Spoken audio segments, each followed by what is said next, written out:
So we got Woman's World here, November 29, 2021. We're continuing on with a good article on page 42 with our expert panel of Dana Gionta, PhD psychologist who specializes in helping women set healthy relationship boundaries and live more courageously. More at danagionta.com. That's DANAGIONTA.com. Laura Vanderkam, author of several books including Off the Clock, Feel Less Busy While Getting More Done, an expert in time management. Julie Morgenstern, author of most recently Never Check Email in the Morning, an expert on time management, productivity, and organizing. It's Ask America's Ultimate Experts, Help I Have Too Much to Do. Here are simple ways to allay go anxiety. Find time for what matters most. Put you first. Give yourself permission. A well-intentioned mistake we often make during the harried holidays is bumping ourselves off our to-do list, says expert Dana Gionta, PhD. Give yourself permission to rest by reminding yourself that self-care is self-respect. It's nourishing.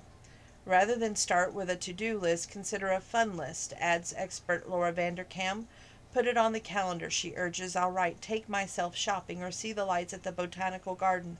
Looking at December through the lens of what I want to do instead of what I think I should do makes a huge difference. Stay open to possibilities. When you're overwhelmed, try a stress-melting visualization. Gionta calls a world of possibilities. If, for example, you're telling yourself that everyone will judge you if the turkey comes out a bit dry, ask yourself what's more neutral perspective. Maybe they won't care at all. Once you shift from a negative point of view to a more neutral one, seeing things in a positive light becomes easier. Next, think about your ideal outcome. For example, imagine loved ones happy to help with preparing the meal. Just allowing yourself to see different possibilities puts an end to the tunnel vision anxiety causes. Set boundaries. The holidays dial up tension, making it hard to think in the moment, says Gionta.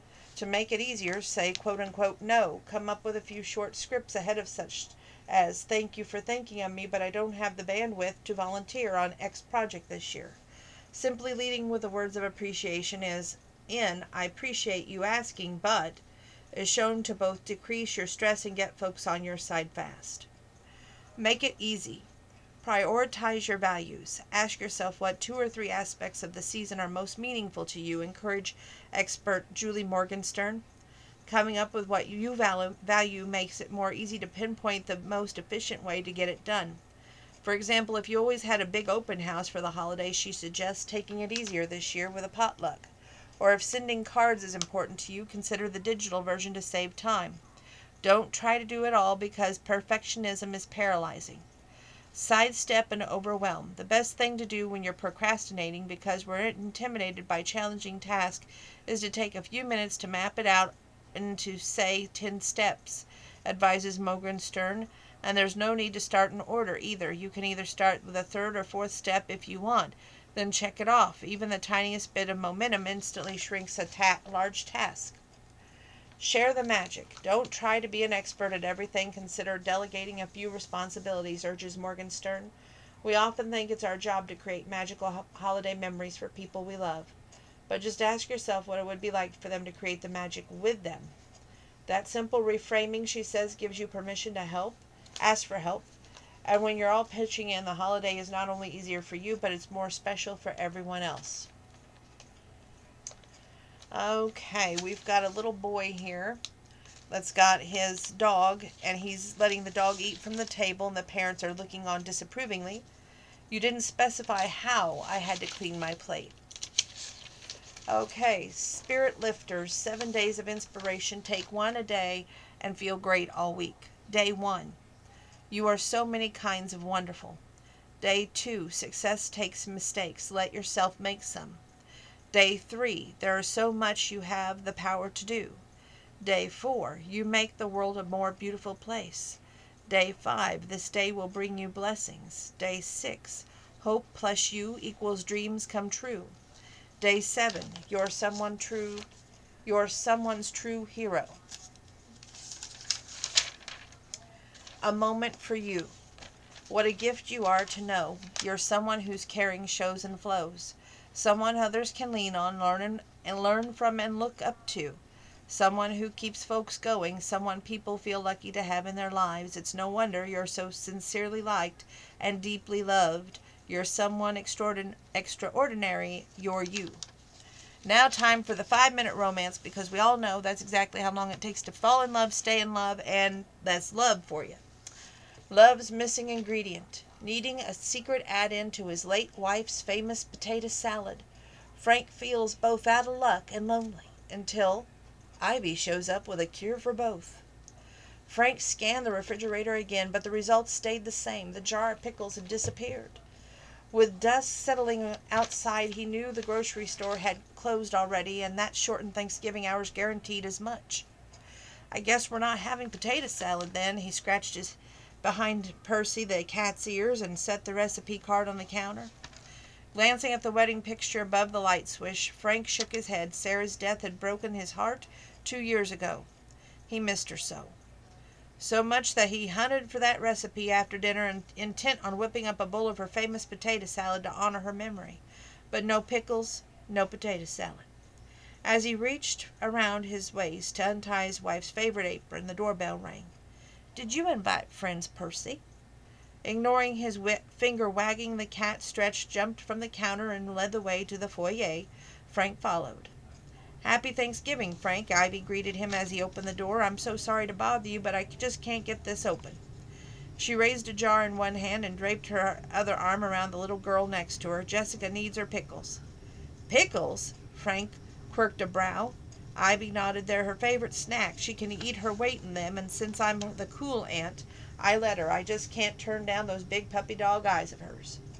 Chuckling, Frank noted the deep espresso eyes Ivy herself sported, wondering if she realized that they had the same effect on him. Against her tan skin and chestnut hair, her gaze was striking. Strange how they never noticed that before now. The two of them had been neighbors for years. Grabbing the jar, Jessica parted her lashes and pushed the pickles towards him. "I'll share with you if you get it open. You got a deal." Frank motioned for them to come in. "I never turn down pickles from a pretty girl." A faint blush swept across Ivy's cheeks, an unexpected reaction, but one Frank had found entirely satisfying. It had been a long time since he made a woman blush, and it felt nice, exciting even. As his heart rate kicked up, the influence of Ivy's perfume, lilacs maybe, whatever, she smelled good, but better than the lingering aroma of the dinner's turkey special. As they entered the kitchen, Frank caught sight of his reflection in the stainless steel refrigerator and blushed himself. Stupid apron. The first time he felt a spark with a woman since Sarah, and he was covered in blue flowers. Determined to salvage his masculinity, Frank took the pickles from Jessica, winking at the girls as he twisted. The lid didn't budge. He tried again. Nothing. Ready to turn in his man card, Frank tried one last time, and at last the jar opened with a pop. "My hero!" cried Jessica. "Mine too," Ivy added, her sweet smile sending his pulse soaring. Frank waved his hand, shooing away their praise. From the corner of his eyes, the recipe card caught his attention. "Jessica, do you by chance like potato salad?" The little girl wrinkled her nose as Percy pranced into the room, curling his tail around her ankles. "No, but I love cats." "Then would you like to play with Percy while I grab the pickles you promised me?" "Yes." Jessica scooped up the cat and raced out of the kitchen. Taking a chance, Frank turned to Ivy, his confidence bolstered by the woman's warm gaze. "What about you? What would you like to share? A sandwich?" "I'd love to," Ivy crowed, rocking back on her heels, "but Jessica talked me into a movie night." Before the sting of rejection had time to settle in, she rushed on. "I'm free tomorrow, though." "Great." Frank cleared his throat. "It's a date." "A date?" His breath caught at the levity of those words. Was he ready? Maybe she was not, but it was time to try. Sarah would have wanted it that way. Frank dished out enough pickles to make the potato salad and handed the jar back to Ivy. As he did, the tips of his fingers grazed hers, and the contact sent tingles up and down his arm, while raising goosebumps along Ivy's skin. Frank grinned at the sight, thinking that his man card was safe after all. After walking the ladies home, Frank returned to the kitchen, an extra pep in his step, as he savored the perfect potato salad, as he felt thankful and full of hope. The author, Beth Pugh. I gotta get some tea. It looks like it's going to be another Benadryl kind of night. Your horoscope. for the week of Sunday, November 28th to Saturday, December 4th, by Marissa Brown. Sagittarius, November 22nd through December 21st. On November 28th, you're going to feel empowered to speak your truth directly. Share your hopes and dreams with your nearest and dearest. Come the 4th, you're going to be inspired to create major change related to a personal goal. Trust your gut. Your lucky days will be November 28th, December 3rd, and December 4th. Your lucky numbers will be 1, 2, and 5. If you're a Capricorn, that's December 22nd through January 19th. Have a brainstorm with your coworkers on the 30th. What you land on could result in an exciting plan around the 3rd. Check in with your heart. Healing old wounds help you move forward in a productive, fulfilling way. Your lucky days, November 28th, December 1st, and December 2nd. Your lucky numbers, 10, 11, and 12. Aquarius, January 20th through February 18th. Step into the spotlight to pitch an idea on the 29th. Higher-ups will take note. Then on the 2nd, you may have an epiphany related to working with others. It's time to adopt a fresh approach on your take of efforts in a new direction. Your lucky days, November 29th, 30th, and December 4th. Your lucky numbers, 9, 11, and 18. Pisces, February 19th through March 20th. You'll be inspired to take a leap of faith on the 1st. Pay attention to your dreams and consider how they inform your next move. Come the 3rd, take your reins on a project on the job. If you believe in yourself, the sky's the limit. December 1st, 2nd, and 4th is your lucky days. Your lucky numbers, 3, 9, and 10. Aries, that's March 21st through April 19th. Learn something new on the 28th. Embracing your curiosity could lead you to an adventure on the 4th. Make changes to any mind-body routines that have been growing mundane. Mixing things up can have you feeling more centered. Your lucky days, November 28th, December 3rd, and 4th. Your lucky numbers, 1, 3, and 12. Taurus, that's April 20th through May 20th. Having a creativity-boosting chat with a coworker comes naturally on the 30th.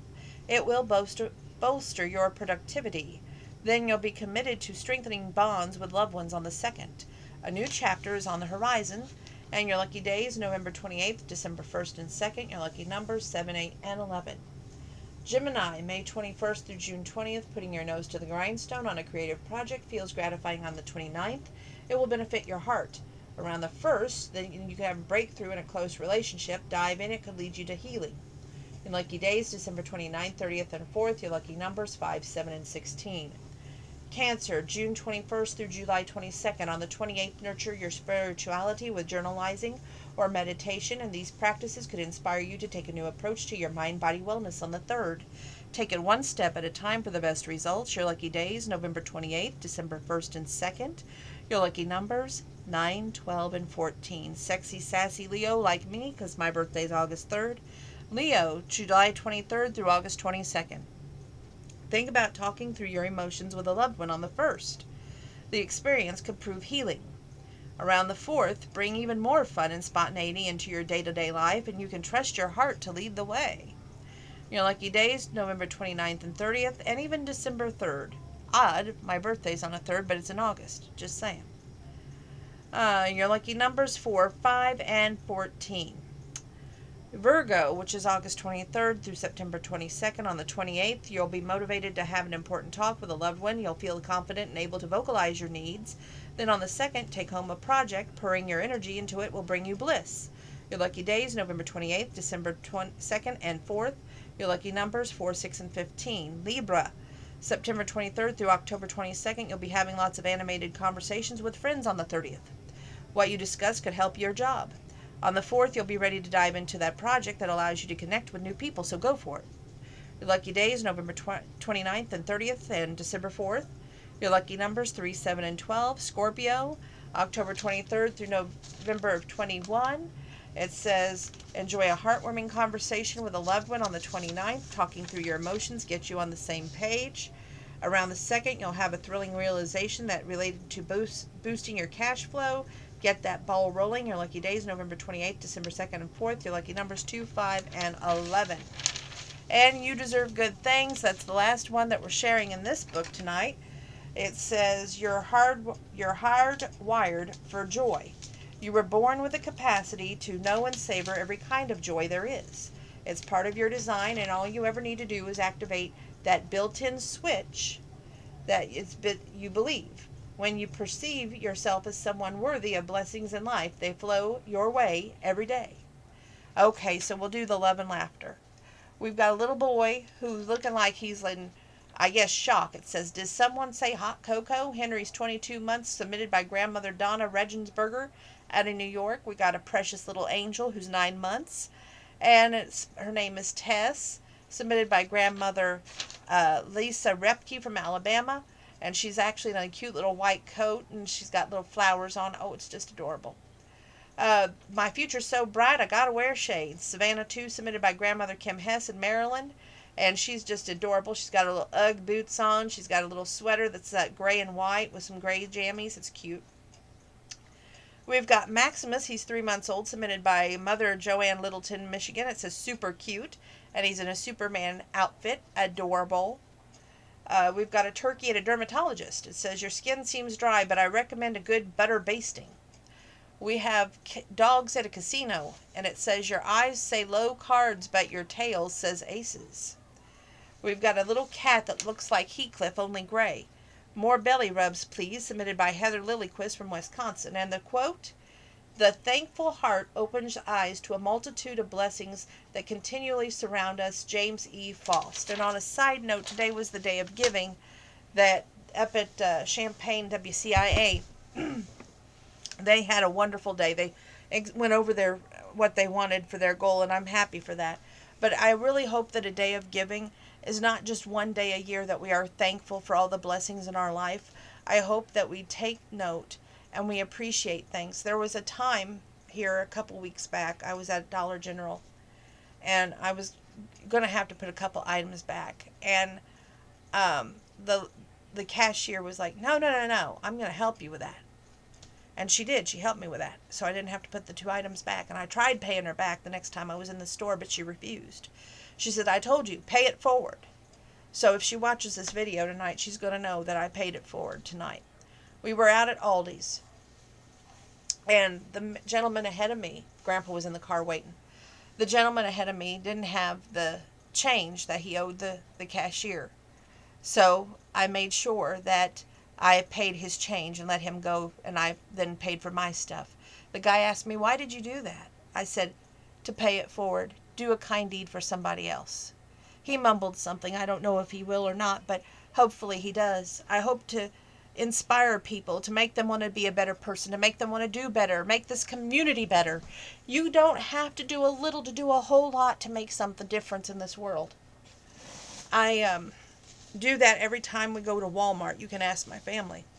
I don't know if it's because that I used to work there, or it's because it bugs me, because when I see people who walk by a shopping cart, and what do the very first moment they go in that store? They grab a shopping cart. Why?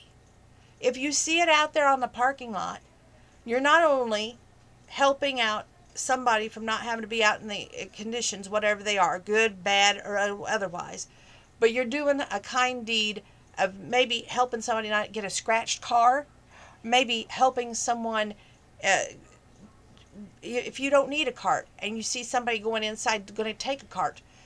I always take in at least 2 carts if I can, just because I know exactly how it is to go in that store and they don't have any carts, or to go in that store and be like, "Oh man, I wish I got a cart," and then you go to get a cart and it's not there. You can make a difference. It doesn't have to be by money. You can make a difference by showing it, by keeping the carts inside. That's just one of the many ways. By taking a cart inside. If you see an electric cart outside, ride that puppy inside and help somebody out who may need an electric cart. And it doesn't take a big difference to make a difference. Please remember that. Now that I got off my soapbox, next up, we'll see what I do. Don't go anywhere.